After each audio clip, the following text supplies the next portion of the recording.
What's up, everybody? I am back. I am back. I am back. Fresh off of vacation. Much needed vacation. A couple days out in the sun in Mexico. But we have so much to get to today. Um, UFC Fight Night Paris is tomorrow. So I'm probably going to do the first time a live reaction video as the event starts or as it unfolds. So I know the prelims start tomorrow, 12 Eastern time, so 11 Central Texas time. Main card starts at 3 Eastern time, 2 o'clock Central.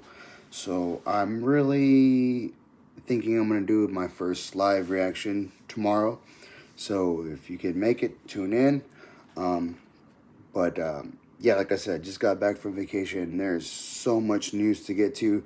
I'm not going to be able to get to all of it today, but I do want to get to UFC Fight Night Paris, which is tomorrow. Well, it is technically today. Today is 1:16 Saturday morning. I just got back from the Texas Rangers versus Houston Astros game. Rangers pulled out 12th inning, extra innings, 4-3. Shout out Rangers.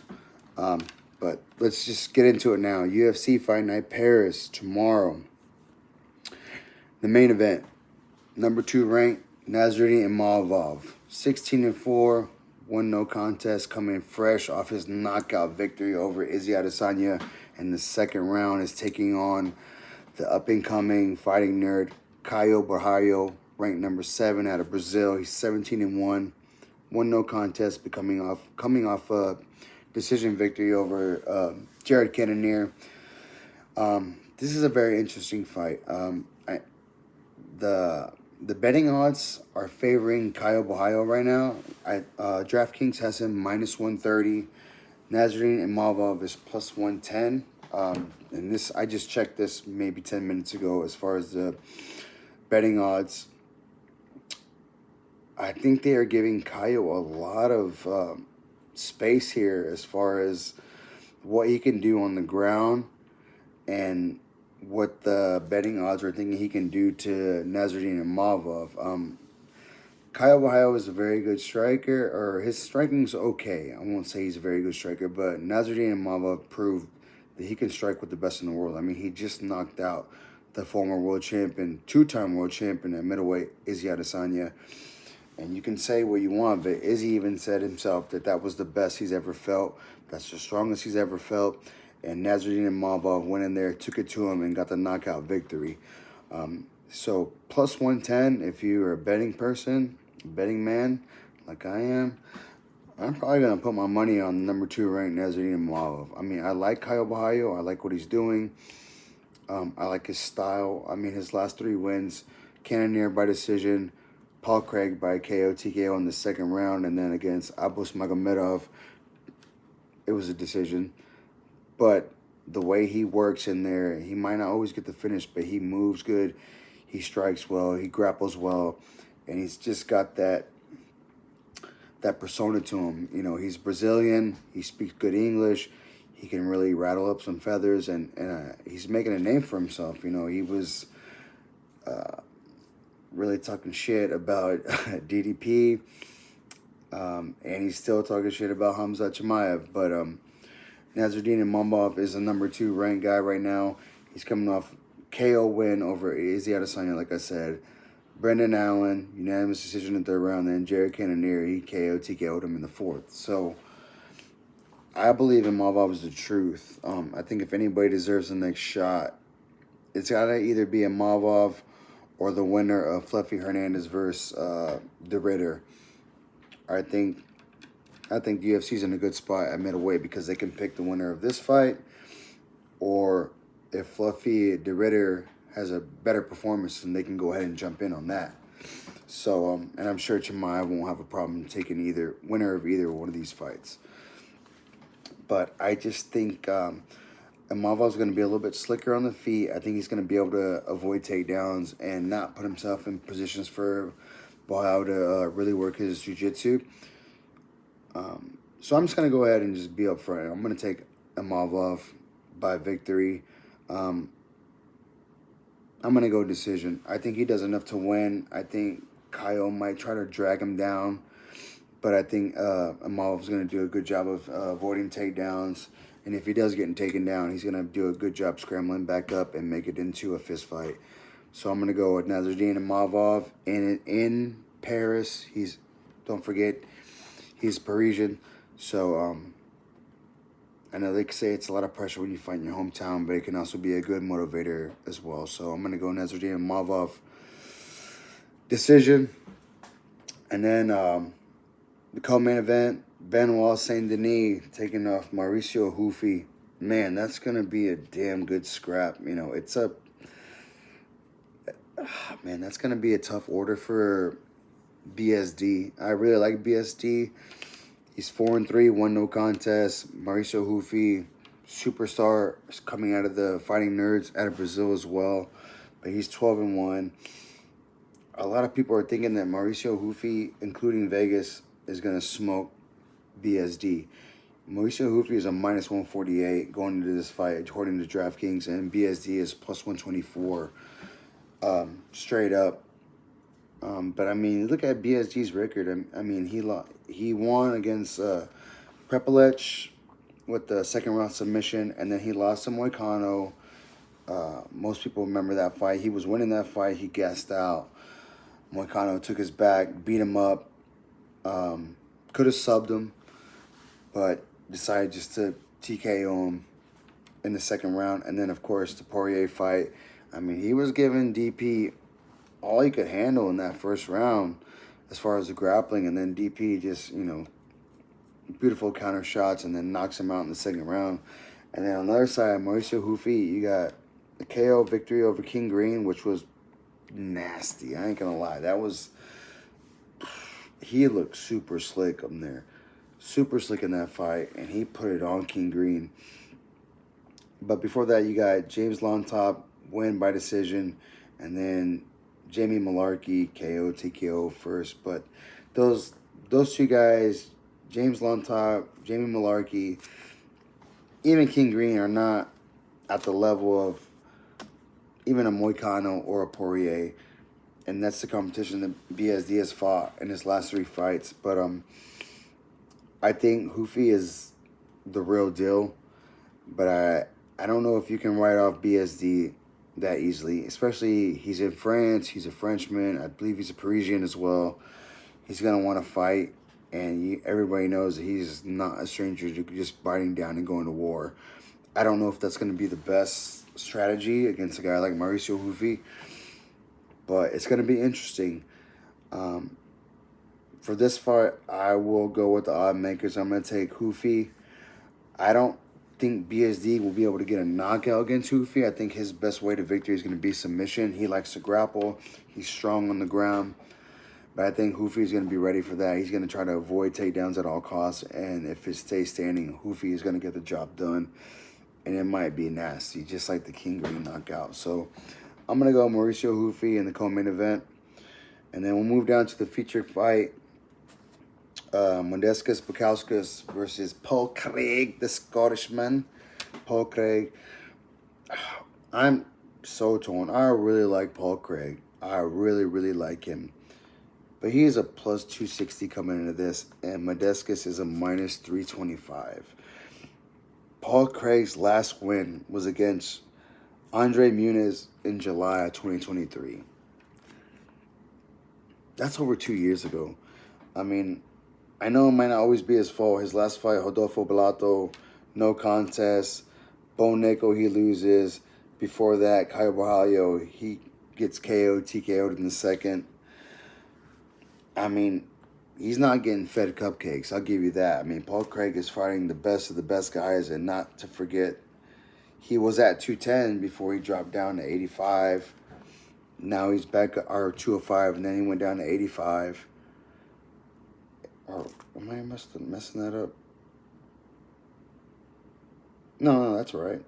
And then Modestas Bukauskas another time. I mean, on the other side, he beats Cutelaba split decision, Rafael Siqueira win by KO, and Marcin Prachnio submission in the third round.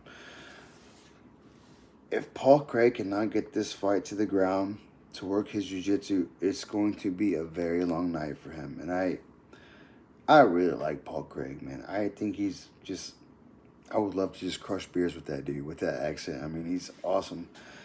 But if his striking is just not where it needs to be, and you would think after he's 17-9-1 with one no contest. I mean, you're hitting almost 30 fights there. I mean, he's getting close to 30 fights.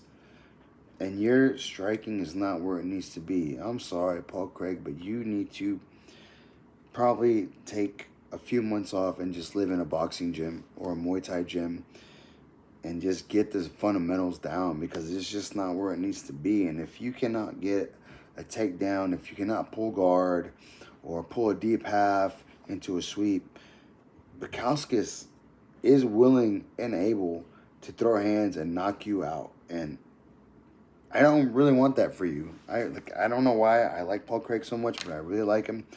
But, I mean, Vegas, DraftKings, -325, Bukowskis. And I only see one way of victory for Paul Craig. I think that's a submission, unless he lands a crazy haymaker out of nowhere or a crazy body kick. You know, maybe a John Jones-style spinning wheel kick to the body. But I'm going to go with Bukowskis on this one. And, yeah, just to go over, those are the three co-main feature for Paris. I don't have time to run through the rest of the card. But I want to tease a little bit. So that's tomorrow, UFC Paris. 2 more weeks, September 13th, Mexican Independence Day weekend, UFC Noche, San Antonio, Texas. Shout out SA.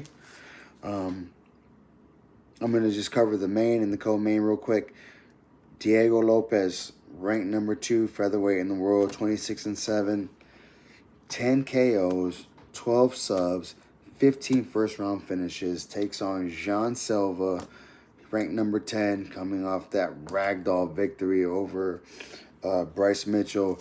He's on an 11-win fight streak, 12 KOs, 9 first-round finishes. This one has Brazil on Brazil crime written all over it, fireworks. I mean, this is a big, big jump up in competition for Jean Silva.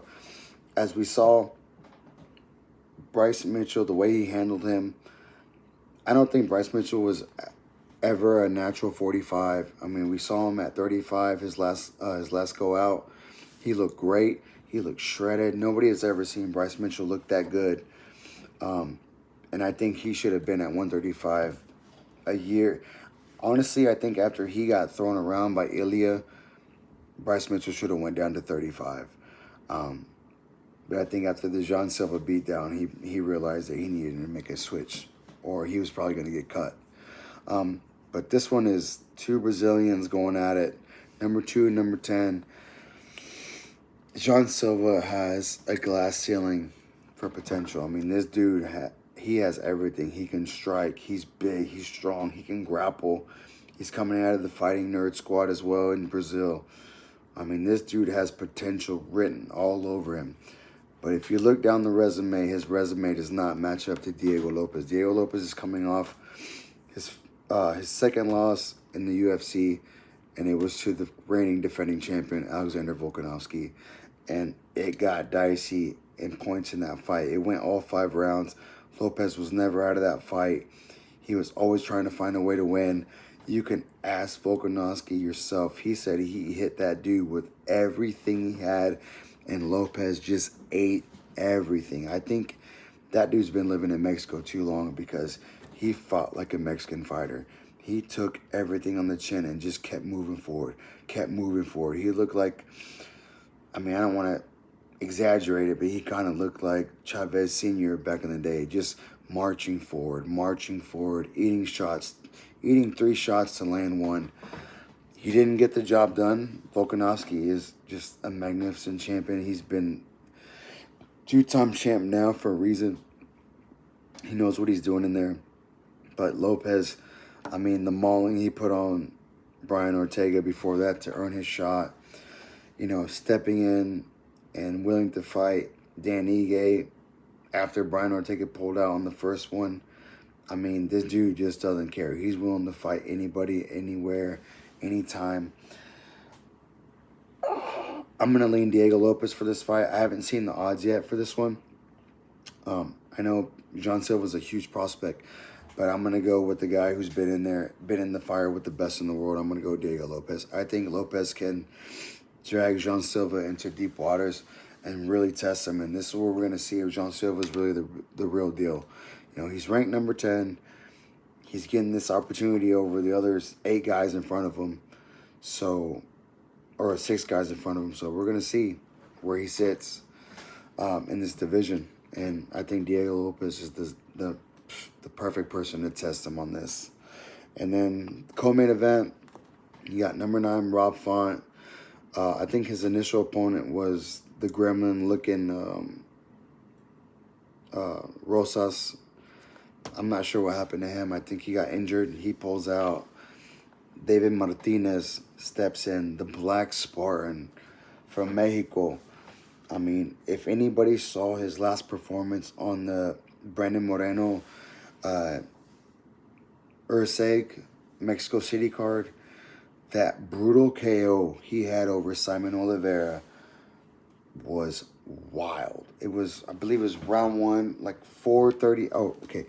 4:38 at the end of round 1. And I mean, that was a brutal KO he had.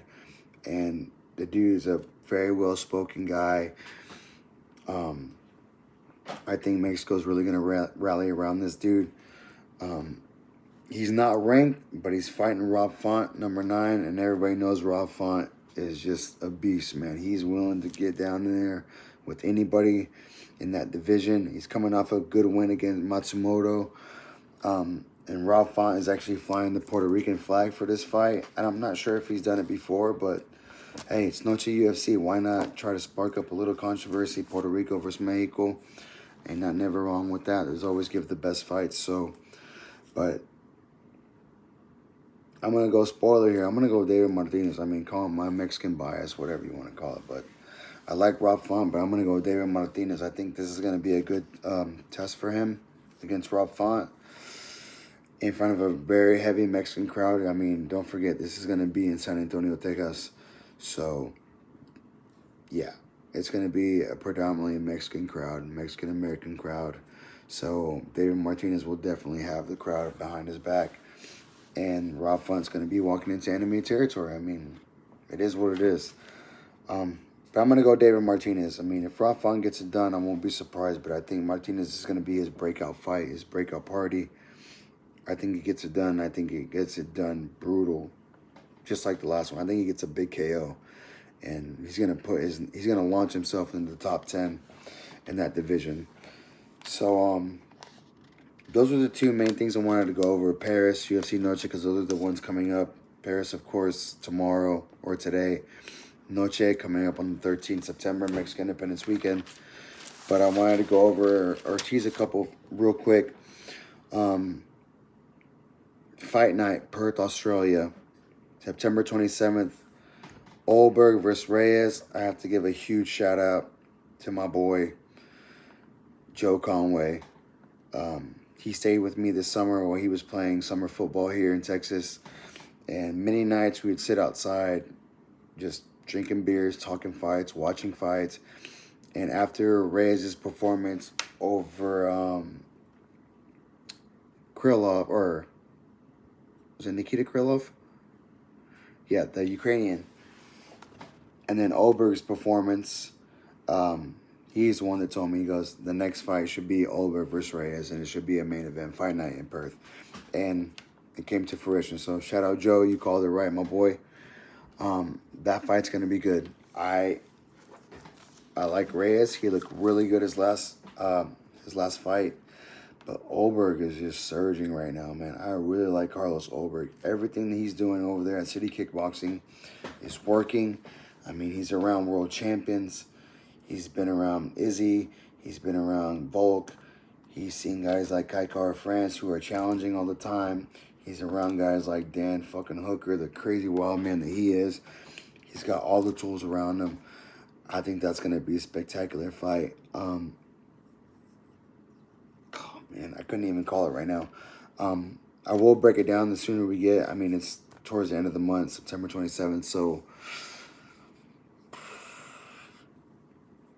I think Reyes has he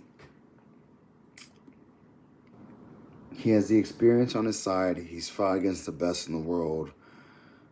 Shit, now me just saying that, yeah, I have to go Reyes. I mean, the guy took John Jones to the limit. Everybody thought he beat him, but he didn't get the win. But he's on a resurgence right now. It's going to be a good test. If Ulbrich can get a knockout, I'd be over the moon happy for him. But I think Reyes is just on a mission right now. I think he gets it done. I think he's got all the experience. He's fought the best in the world, literally the GOAT, the best in the world in John Jones. So I'm going to lean Reyes for that one. And then we have UFC 320, October 4th. So a week after this fight night card in Las Vegas, T-Mobile Arena, Ankalaev versus Fajeda 2. And that is going to be a very, very interesting fight. I don't even know if I can call this one right now. Ankalaev really looked good to me in the last fight. All the rumors, speculation was that Pereira was hurt going into that fight, which I'm not surprised. The dude's been fighting injured every single fight previous to that. I mean, the guy fought like 4 times that year. Just 2 weeks, 3 weeks, 4 weeks notice. Yeah, I'll be there. Shows up, beats everyone. Beats Yuri, beats Khalil, beats fucking thumbs up, what's his name, Jamal Hill. I mean, beats everybody. You know, so it didn't surprise me that he went into that fight compromised. If he was, I'm not sure. Not trying to take anything away from Ankalaev. Ankalaev fought a beautiful fight. Used his grappling. Stood up in the pocket with him. Was landing the throw. Fought a beautiful fight. He won and earned the title. But now they're running it back in T-Mobile. So, man, I don't know. I don't know who to pick. I really want to lean versus Pereira, but man, if Ankalaev can make adjustments on the way that he already fought, which was a beautiful fight, I mean, it's hard to lean against a champ, you know. So I will go Ankalaev for right now until we see more. I'm known to flip flop. I don't care, you know. I can change my opinion whenever I want. I like Pereira, but I want to go with Ankalaev as of right now. And then the week after, you have a fight night in Rio de Janeiro, Brazil. Oliveira versus Fiziev. I think that's going to be a fucking banger. I mean, Fiziev has taken Justin Gaethje, the fucking highlight, to the end twice already. I mean, who goes the distance with Justin Gaethje 2 times in a row and isn't just getting his ass kicked? Like, he was giving back. I think this is a good matchup for Oliveira to get back on a winning path if that's what he's looking for. I know he keeps saying he wants another run at the title, but dude, this division is too stacked. But if that's what you really want to do, Fiziev is a good springboard to jump back into top 4, top 5 contention. But I mean, 155 right now is just a fucking murderer's row of killers there. I mean, you have Ilya as a champ. I guess they leaked him versus Justin Gaethje. You've got Armin there. I guess they leaked Armin versus Dan Hooker, which is going to be a wild fight. I'm going to break down that pretty soon. You got Patty. I mean, this was just the top 5 there. And Jesus Christ, man. I don't know who Oliveira... Yes, he's beat Armin. But I think Armin, now, hungry as he is, I think he'd make the adjustments. Hooker, I think he could beat Hooker if he can get it to the ground. But man, 155 is just stacked right now. Like, it's back to the old 155 that it's always been. I mean, 155 has always been the premier weight class in the UFC. I mean, all the way back from the BJ Penn days. I mean, the best of the best have always fought at 155. And that, with Ilya on top of that weight as a champ right now, I mean, only good things can happen because he wants to fight the best. And I think he's being very smart. If he gets Gaethje, I think that's a very bad matchup for Gaethje. I love Gaethje, but I think Gaethje gets slept within 2 rounds. I mean, he's not as good of a boxer as Ilya, and I think Gaethje doesn't use his wrestling enough, and I think Ilya's wrestling is good enough to stop his takedowns and immediately find range and put 2, 3, 4, 5 punches in his face. And I think it's going to be a shorter night than Max Holloway because Gaethje doesn't have the length or the reach that Max did to keep it close for those first 2 rounds until he got knocked out in the third. I think Ilya finds him in the first round, and then late first, second round, I think he sleeps Gaethje, retains, and still lightweight champion of the world. But yeah, Oliveira Fiziev, October 11th in Rio. I really hope Oliveira gets a win. Get him right back on the right path, and get him back injected into the top 5, top 6 in that division. And then another fight night a week after that, October 18th in Vancouver, BC, Canada. The Ritter versus Fluffy. I think this is going to be the number 1 contender at 85 if things don't go right with the other fight. I think Makhachev's going to have his pick of the litter. You know, he can get the Ritter Fluffy, or he can get Imavov Bohayo. So I think this is going to be a real interesting fight. I think the Ritter has great knees off the stand-up, but that's about it. He wants to live and die on the mat with his jiu-jitsu. But, man, if you want to get Fluffy to the ground, you got to deal with that fucking wrestling. And that fucking Mexican dude is not playing. He wants to drag you to the ground. He wants to outwork you. He's going to pressure you. He's going to push you. He's going to avoid any kind of submission that you try to throw up, and then he's going to attack you with pressure sub position. Pressure sub position. He's going to hold you in position. He's going to pressure you. He's going to attack the sub. He's going to beat you up. I'm going to go with Fluffy on this one. I mean, nobody's asking right now, but I'm going to go Fluffy. I just think the way he manhandled Delitse showed me a lot. I think the Ritter really struggled and faded against Robert Whittaker. Granted, Robert Whittaker is a former champion, but yeah, the Ritter just faded after that second round. But granted, Robert Whittaker faded after the second round too. I'm going Fluffy. He's got the youth on his side. He's hungry. He wants a chance at the title. The Ritter's a 2-time champion and won the FC. Fluffy's never held a major title like that, and I think he's hungry for one. So I'm going to give Fluffy the nod, and I think he stops him TKO, maybe even submission late. I think he just pours the pressure on the Ritter to where he just melts, just like Delitse did. He's going to melt the Ritter. And then we're going to move on to UFC 321, October 25th, Abu Dhabi, Etihad Arena. The reigning, defending, undisputed UFC heavyweight champion of the world, Tommy Aspinall versus Cyril Gane. They just had the first presser in Paris because the fight night is there.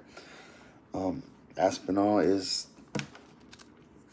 Aspinall that we know, just nice guy, doesn't want to say anything bad, not disrespectful. Cyril Gane, pretty much the same. But those two guys are big as fuck, and they're the 2 most athletic heavyweights you've ever seen. You look at both those guys, and that's what you want your heavyweight champion to look like. I really hope Aspinall can get the job done against Cyril Gane, only because if Cyril Gane wins this fight, the amount of rants and shit talking that John Jones is going to do over Twitter, I mean, that dude's probably got paragraphs and paragraphs and paragraphs of shit talking loaded in his notes right now, just ready to go if Aspinall falters at any moment in that fight. And God forbid Aspinall gets beat by decision or gets hit with some crazy spinning shit and gets KO'd and Gane wins. will never hear the end of John Jones, and he will be demanding that he fight Cyril Gane at the fucking White House, and nobody wants to see that shit.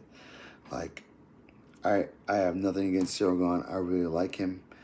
He's a great striker, athletic, good dude, soft-spoken, really nice guy. But I really, really, really need Tom Aspinall to win this fight, just to give the UFC heavyweight title some amount of credibility. Like, it's lacking. I mean, John Jones can say he was the heavyweight champ and he is the GOAT. I believe he is the GOAT because he's the greatest fighter that's ever fought. But heavyweight champion, the lineal heavyweight champion, is still Francis Ngannou. He never got beat. John Jones never wanted to fight him. He left. John Jones comes back after he's gone, fights Cyril Gane for a vacant title. He wins. He beats an old Stipe Miocic who was fucking working in a damn firehouse for 4 years, comes back, looks old, gets his ass kicked by John Jones. Aspinall wants his turn. It's time for John Jones to pay it forward. Refuses. I get it. It's a big risk. You don't want to tarnish your legacy. You've done enough. Right after the sunset, but you should have retired after the Stipe fight and not let everybody on for a year.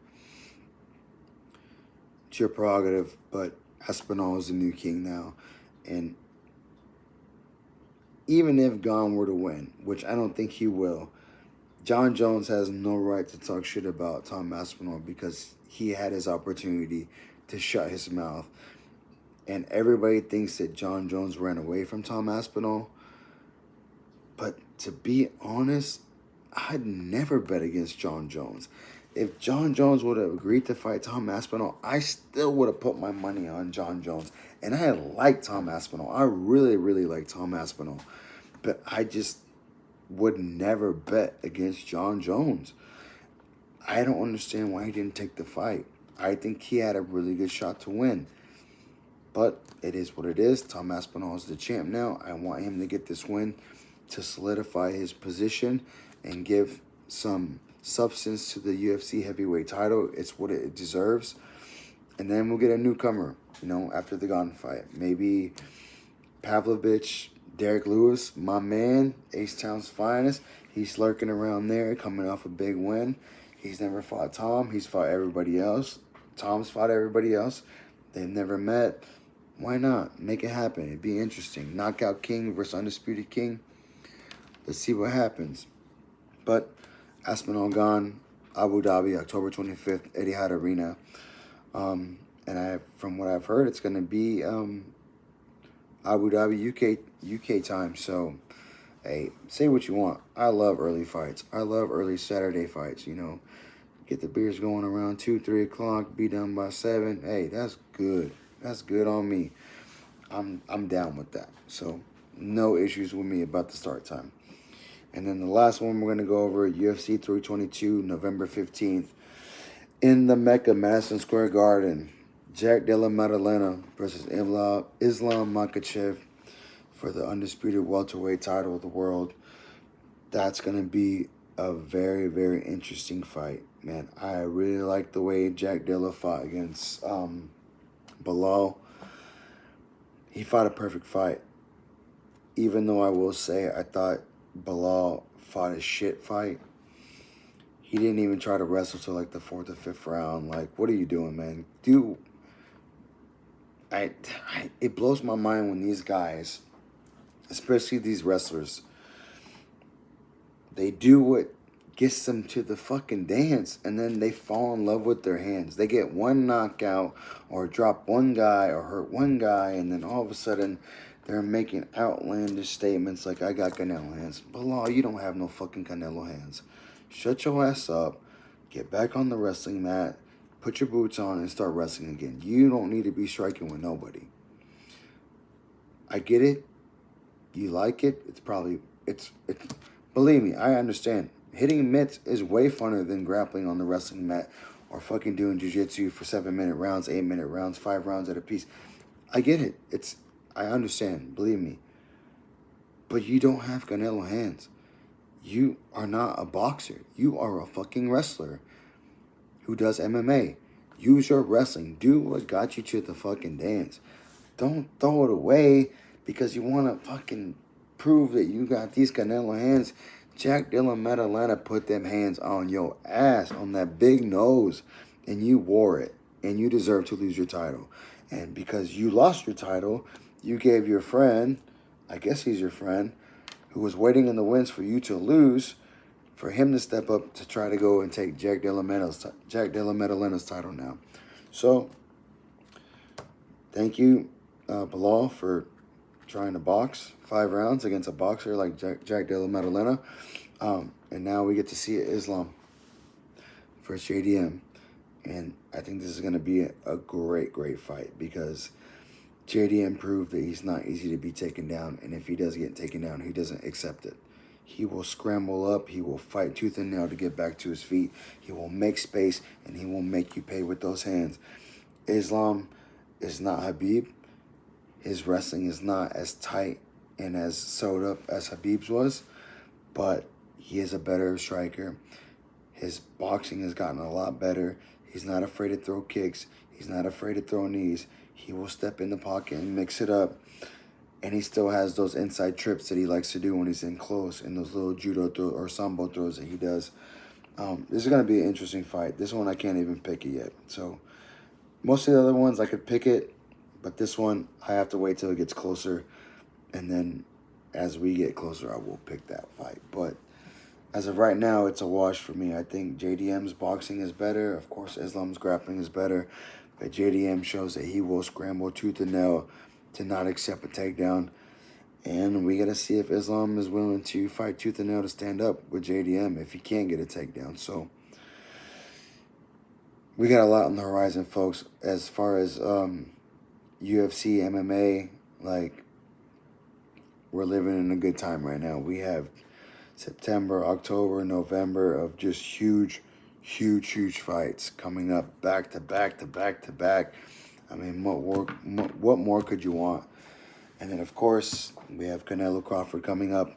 But after that gets out of the way, I'm sure we're going to have some other big-time boxing fights coming up. I know Virgil Ortiz, I believe, is coming back home. He'll be fighting in Dallas-Fort Worth area, I believe, at Dickies Arena in Fort Worth.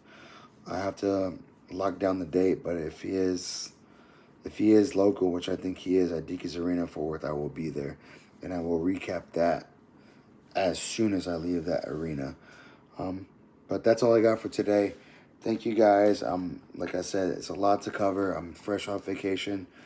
Really needed it, but this is what I love, and this is what I love to cover. So I will see you tomorrow. Oh, yes, I probably will. If I can, I'll do the live reaction for Paris tomorrow.